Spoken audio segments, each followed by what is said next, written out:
જય હિન્દ, જય ભારત।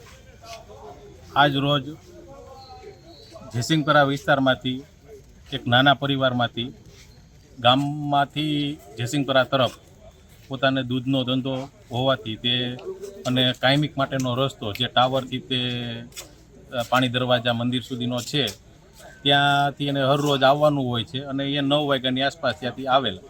ત્યાં થોડુંક ટ્રાફિક જેવું હોવાથી એણે ગાડી ઊભી રાખેલી। કોઈ વ્યક્તિ આજે ગુનેગાર હતો તે એણે આવીને અને સીધું એને કીધું ગાડી લે, એટલે કે ગાડી નહોતી આગળ જઈએ કે એમ એવી પરિસ્થિતિમાં કીધું કે ભાઈ ગાડી થોડીક આમ બાજુમાં કેન છે એટલે 2 મિનિટ ખમો, એટલે એમ કરતાં એણે ગાળું દઈ દીધી અને ગાડી લે આમ તેમ થોડાક આવારા તત્વ જેવા હતા ને થોડાક ગંજેરીને આવી બધી ઘણી વાત સંભળાણી છે કે ભાઈ આવી રીતના લોકો છે। એટલે જે અવારનવાર આવા તત્વો જે હવે એ જ એરિયામાં એ જ રસ્તેથી નીકળવું, જ્યારે અમારા જેસિંગપરાની 50,000ની વસ્તી, આજુબાજુના ગામડાઓ બધાને એક જ રસ્તો એવો છે કે ત્યાંથી નીકળવું પડે છે ગામમાં જવા માટે। હવે આ રસ્તામાં અમારા પરા દ્વારા અવારનવાર વારાઘડીએ આ જે ફરિયાદો અમે આપેલી છે કે અહીંયા જે લુખ્ખા તત્વો કોઈ જ્ઞાતિ જાતિના ભેદભાવ વગરની અત્યારે વાત કરીએ છીએ કે જ્યાં લુખ્ખા તત્વો જે લુખ્ખા તત્વો ત્યાં અવારનવાર ત્યાં પોતાની ગાડીઓ ક્યાંક પાર્ક કરી દે છે આડી અવળી, અને ગમે ત્યારે કાંઈ પણ કોઈ એને કહે તો એ સીધા મારામારી કરી લે છે। અને આવા ઘણા બનાવો અમારા પરા સાથે બનેલા છે। ઘણી પેલું હવે આ નાની હુની ફરિયાદ હોય અને આપણે એને ફરિયાદ ન કરતા હોય અને પોલીસ સુધી ન પણ પહોંચતી હોય, પણ ઘણી ફરિયાદો તો અમે કરેલી એવી છે કે અહીંયા થોડુંક ધ્યાન આપવામાં આવે તો વધારે સારું। આ અમારે બેનું દીકરીઓને ત્યાં ભણવા જવા, ગમે ત્યારે સ્કૂલે જવાનું તો એ જ રસ્તો છે।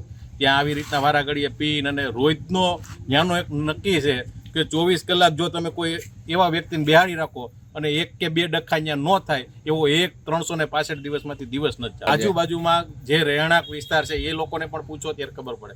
હવે જે આ વસ્તુ બનાવ બન્યો કે આને માર્યો, આ છોકરાને ગાડીને બધું તોડફોડ કરી નાખી, એની ઉપર હુમલો કર્યો, પછી અને એનો અંગૂઠામાં એને બટકું ભરીને ઘણી જગ્યાએ બટકા ભરી લીધા છે અને આવો બધો। અને ત્યારબાદ 9 વાગ્યા પછી પાછા એ બીજી જગ્યાએ પણ 10 વાગે બીજો બનાવ બન્યો કે 10 વાગે બીજી જગ્યાએ જઈને એને પણ એને મારેલા છે।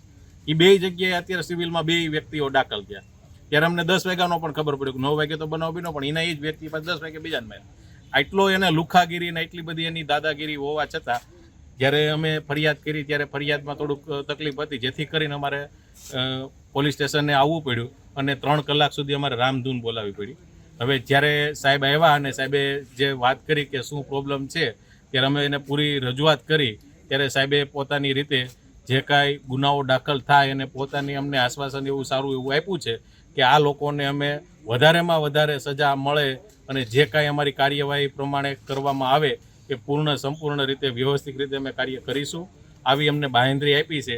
જો 1 કે 2 દિવસમાં આવું કાંઈ બનાવ નહીં બને અને અમને જો આ વસ્તુનો ન્યાય ન મળે તો અમે આગામી દિવસોમાં પાછા સતત જ્યાં સુધી અમારે ન્યાય નહીં મળે ત્યાં સુધી અમે પાછી રામધૂન ચાલુ રાખશું। અત્યારે અમે મોકૂફ રાખીએ છીએ કે અત્યારે આશ્વાસન આપ્યું છે એ માટે અત્યારે અમે રામધૂનને મોકૂફ રાખીએ છીએ અને હવે અમે બધા અત્યારે ઘેરે જઈએ છીએ। પણ જો આવતીકાલે આ બનાવ સાહેબોએ કીધું છે કે એને અમે પકડી લઈશું અને પકડીને જે સજા દેવામાં આવશે એ અમે સજા આપશું। જો નહીં થાય, અમને ન્યાય નહીં મળે તો અમે હજી આગામી દિવસોમાં ફરી આવી રીતનું રામધૂન બોલાવશું અને સતત અમે ત્યાંથી પછી અમે હટશું નહીં।